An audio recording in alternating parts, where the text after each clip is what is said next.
জামালপুরে মাদারগঞ্জের devil hunt fest ২ অভিযানে ১ নং চরপাকেরদহ ইউনিয়ন পরিষদের প্যানেল চেয়ারম্যান ও ৭ নং ওয়ার্ড কৃষক লীগের সহসভাপতি নিজামুদ্দিনকে গ্রেপ্তার করেছে মাদারগঞ্জ মডেল থানা পুলিশ। প্রতিনিধি আনিসুর রহমান আইয়ুব জানান, এই বিষয়টি নিশ্চিত করেন মাদারগঞ্জ মডেল থানার ভারপ্রাপ্ত কর্মকর্তা ওসি খন্দকার শাকির আহমেদ।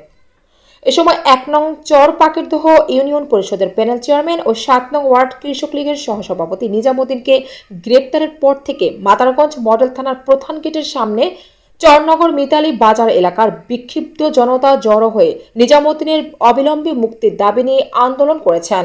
নিজামুদ্দিনকে গ্রেপ্তারের বিষয়টি চরনগর মিতালি এলাকার সাধারণ মানুষের মাঝে চাঞ্চল্যের সৃষ্টি হয়েছে। নিজামুদ্দিনকে অবিলম্বে মুক্তির দাবি নিয়ে এলাকার বিক্ষুব্ধ জনতা থানার সামনে জড়ো হয়ে নিজামুদ্দিনকে অবিলম্বে মুক্তির দাবিতে স্লোগান দিতে থাকে, কিন্তু আন্দোলন করেও কোনো সুফল হলো না।